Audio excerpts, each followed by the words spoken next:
we decided on doing it up here at Andrews Amphitheater because at one time, in 1964, Martin Luther King actually spoke here. And but for me, it's a real treat to be back because this is hallowed ground in some ways for myself. Because not long after that, 1965, 66, and in the 70s when I was coaching football at UH and having played here, we always came up here to do our preseason pictures, you know, the snapshots with the guys looking great and whatever. So I haven't been in here in years, but it brings back tremendous memories. And I think in the spirit of remembering Dr. King and everything that we want to honor today with and celebrating Black History Month, this is real special. So thank you for adding to that. And we're hoping some people will come in. But without any further ado, I am going to bring up Danielle Willis, who's the Executive Director from the Hawaii Black Chamber of Commerce, to opening up our comments. Thanks for being here again.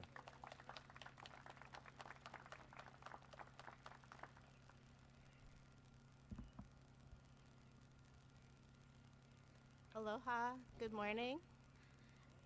Thank you for being here today. My name is Danielle Wills, and I'm honored to be before you as the founder of the Hawaii Black Chamber of Commerce. Today, we gather not just for a proclamation, but for remembrance, recognition, and renewal. This year marks 100 years of Black History Month in America, which exists because of a powerful truth. If a people's history is erased, their humanity is easier to deny. If their contributions are unseen, their future becomes easier to limit. 100 years later, we're still here telling stories, not because they're new, but because they are necessary. And here in Hawaii, Black history is not new either. Black presence on the islands dates back to more than 200 years ago. Black sailors, craftsmen, cowboys, educators, and spiritual leaders arrived on these shores long before Hawaii became a U.S. state. Anthony D. Allen arrived and became a respected business owner. Betsy Stockton established schools for Native Hawaiian children.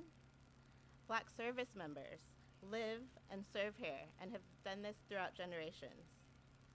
Black families like mine planted roots here, raised their children, build their businesses, and contribute to the fabric of these islands every day.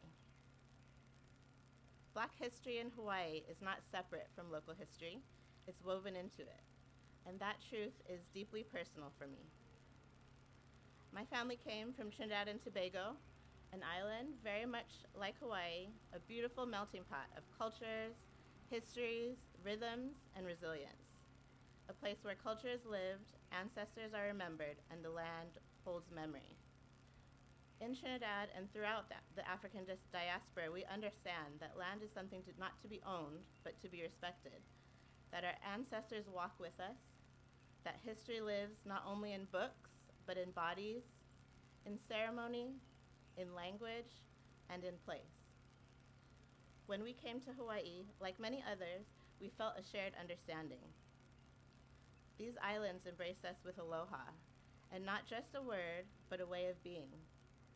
Aloha that welcomes, aloha that honors relationship, aloha that says you belong here. And that spirit matters because Black History Month is not only about the past, it's about visibility in the present and possibility for the future. Here on the island, many different cultures intersect through shared experiences of colonization, resilience, resistance, and the ongoing pursuit of dignity and equity. That intersection is powerful. It reminds us that solidarity is not theoretical, it's lived. It helps us to focus on togetherness rather than our differences. The Hawaii Black Chamber of Commerce helps to ensure that our entrepreneurs, professionals, and families are not invisible, that our economic contributions are recognized, and that our stories are honored, as well as our presence valued. We all are blessed to call this land home alongside brothers and sisters and cousins and aunties and uncles from all walks of life. So today's proclamation is not just symbolic, it's a commitment to education, inclusion, to telling the full story of Hawaii honestly and boldly. So as we open up Black History Month, I invite each of us to reflect on an important question. What history are we choosing to honor, and what future are we helping to build? Because history is not only what we remember, but it's what we carry forward. History is the footprint of the impact that we make every day. Mahalo to the City and County of Honolulu and to Mayor Blangiardi for having us, and for every community member here today that believes that honoring Black history strengthens all of Hawaii. So let us continue to gather, to learn, and to stand together in respect, truth, and aloha. Thank you.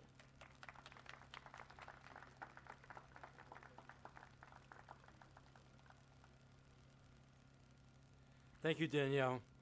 Now, I know this guy, and I'm really honored to bring him up here. Ken Lawson, who's the co-director of the Hawaii Innocence Project, but he's also a faculty specialist here at the William S. Richardson Law School. Just a great body of work, and he was somebody that we would always go to back in my former life when we needed some expert opinions. But this guy just has an incredible body of work. It's contributed a lot here to Hawaii. Ken Lawson.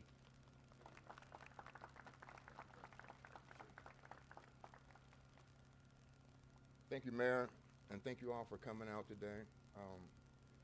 I was born into the civil rights movement. In 1963 is when I was born. My mother was white, Italian. My father was Black. When my grandparents and when my mother's family found out that she was pregnant by a Black man, they put her into a mental institution. They called it an asylum. So she went to the mental hospital 4 months pregnant with me. My grandmother told the doctors that my father was white. So my birth certificate has me as Anthony Angelo, white male. They put me into an orphanage. And so when a Black family came to adopt me, they were told because of the laws back then, no Black family could adopt a white child.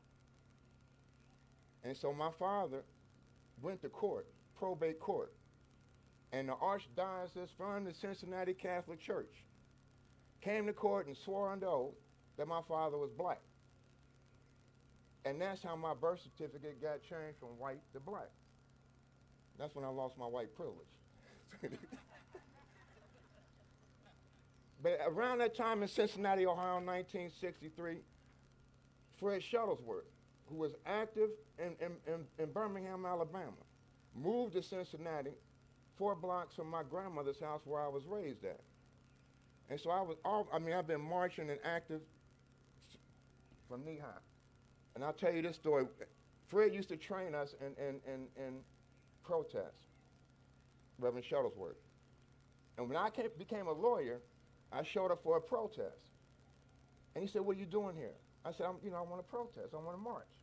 He says, "You are a lawyer, man. What are you going to do if you in jail next to us in jail?" I say that to let you know that this is Black civil rights, Black history is something that has been deep to my heart since I was born. So let me just make a few remarks and I'll sit down. But I want to talk about why the Trump administration is so determined to erase Black history from our schools, our museums, and our public memory. It's not because Black history is divisive. It's because Black history is useful. Black history is the roadmap. It's the instruction manual for how any group of Americans who have been told they don't belong, don't matter, or don't deserve the rights promised in the Constitution can stand up and claim those rights anyway. And if you erase the roadmap, if you take away history being taught in school, if you get rid of critical race theory in law schools and undergraduate schools, if you erase the roadmap, then people get lost. There's a saying, those who don't know their history are bound to repeat it. But there's another truth we don't talk about enough. Those in power who do know history will erase it. So the rest of us repeat the mistakes they're counting on. That's what's happening right now. When the National Park Service removes Harriet Tubman's image from the Underground Railroad page, website, when the Education Secretary for the United States can't say whether teaching African American history is even legal anymore, when the 1776 Commission rewrites our past to whitewash slavery, this is not about making America proud. It's not about making America great again. It's about making America forget. Forget how we fought. Forget how we won. Forget that the playbook exists at all. Because black history didn't just free black people. It built the road that everyone else walked on. The Civil Rights Act of 1964, born from black suffering, black organizing, black bodies beaten on bridges and jailed in cells.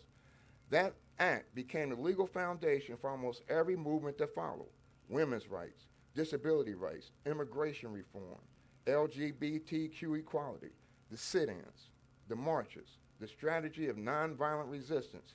All of it was borrowed, adapted, and built upon by every group that came after. Latino farm workers marched because black people had marched before them. Asian Americans found legal protection because the civil rights movement forced open the door. Women, immigrants, people with disabilities, all of them walked through doors that were built by people who had once been in chains.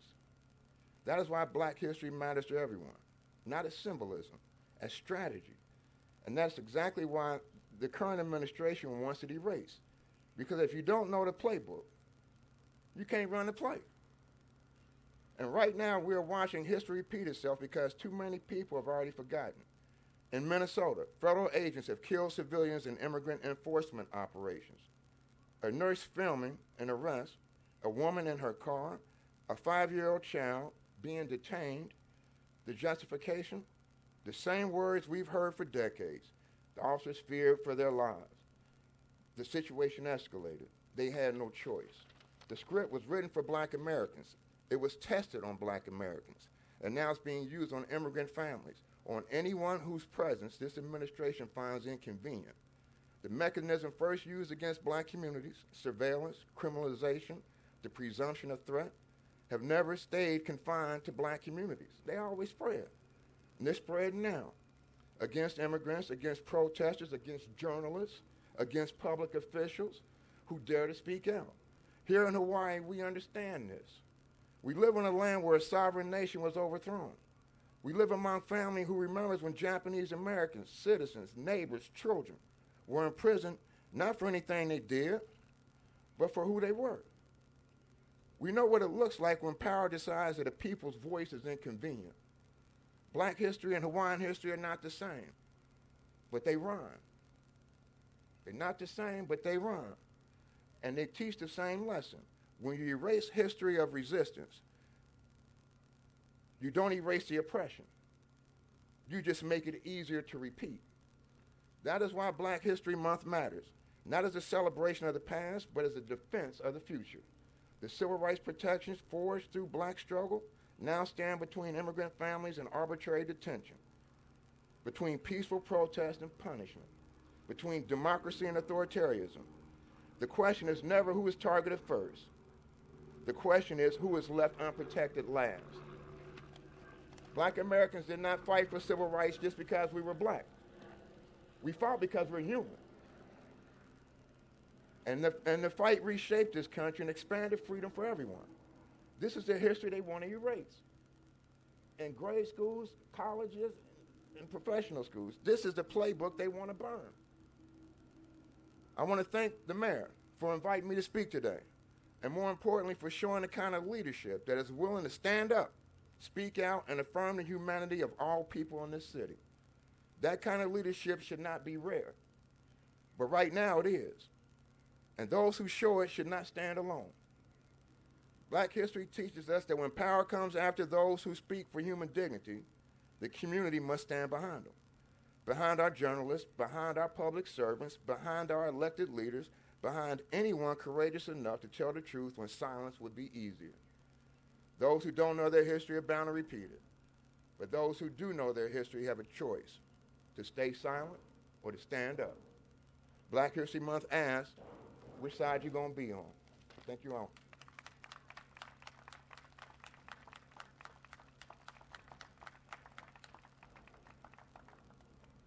That was really excellent, Ken. I thank you. I thank you a lot. Ken's a real leader, you can tell, and I put a real premium on leadership when I see it.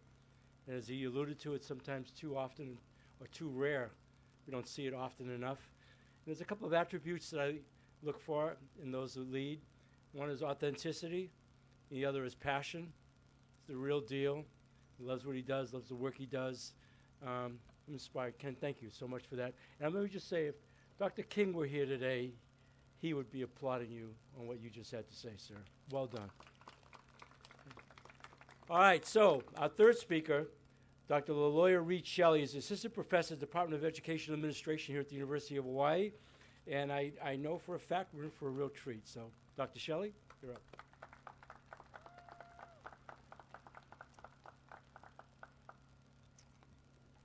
Good morning, all. Okay, that's better. Okay, my name is Dr. LaJoya Reed Shelley. I am an assistant professor in the Department of Educational Administration. I stand before you today as a mother, military spouse, scholar, daughter, and preacher's kid, great-granddaughter of sharecroppers, and a descendant of chattel slavery.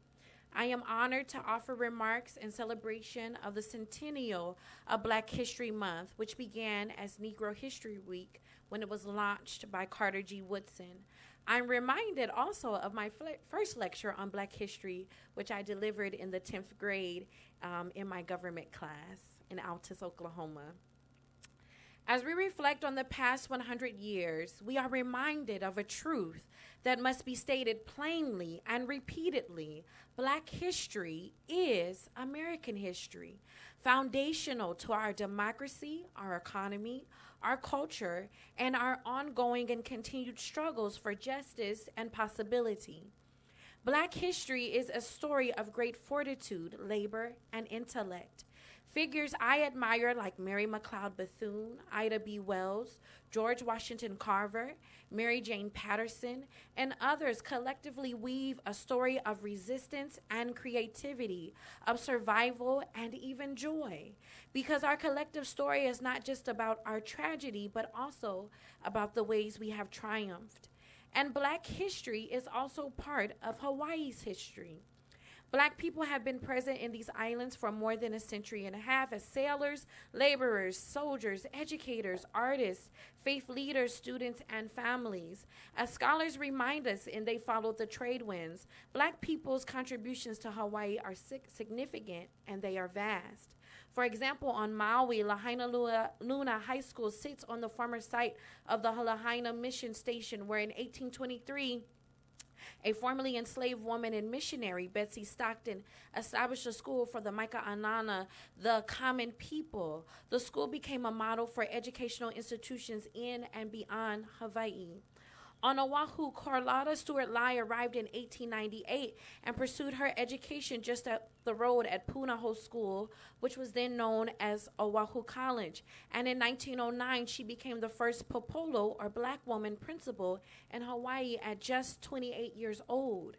And at this institution, the University of Hawaiʻi at Mānoa, we honor the enduring legacy of Alice Augusta Ball, the first Black woman to graduate from the University of Hawaiʻi at Mānoa in 1915, then known as the College of Hawaii. A chemist and researcher, Ball developed the Ball method, which transformed the treatment of leprosy in Hawaii and around the world. The lessons we draw from these 19th and 20th century Black women educators inform our research and praxis in the present and remind us of the importance of relationality, responsibility, and culturally relevant pedagogy.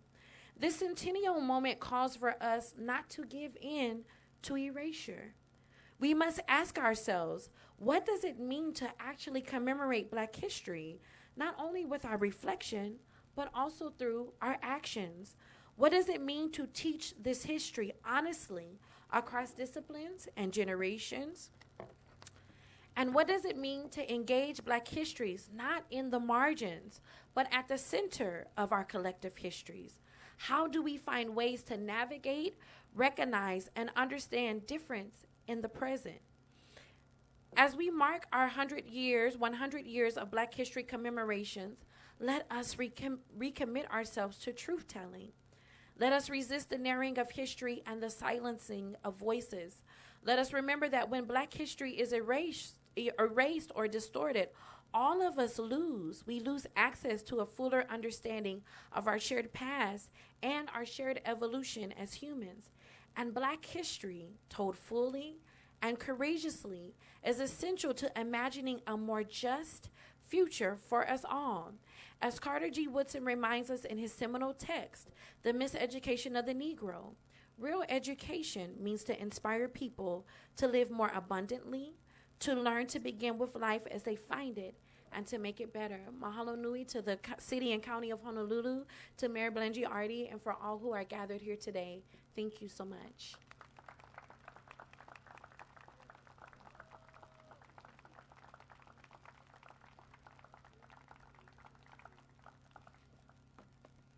Really well done, Dr. Shelley, Ken, Danielle, Aaliyah. Thank you all for making this program. So now I have the privilege of reading proclamation that we're going to present to honor Black History Month. And given the context here and the length of this, I'm just going to read a little bit more than half of this, okay? It says, whereas in 1964, Dr. Martin Luther King addressed a crowd of 10,000 people at the University of Hawaiʻi at Mānoa, while he courageously led the civil rights movement in the United States while advocating for nonviolent action to bring about change, saying in part, you develop the inner conviction that there are some things so worthful, so eternally true, that you can die for them. But whereas our communities continue to draw inspiration from the strength, intelligence, creativity, innovation, and aloha extended by our Black American colleagues, leaders, neighbors, friends, and family.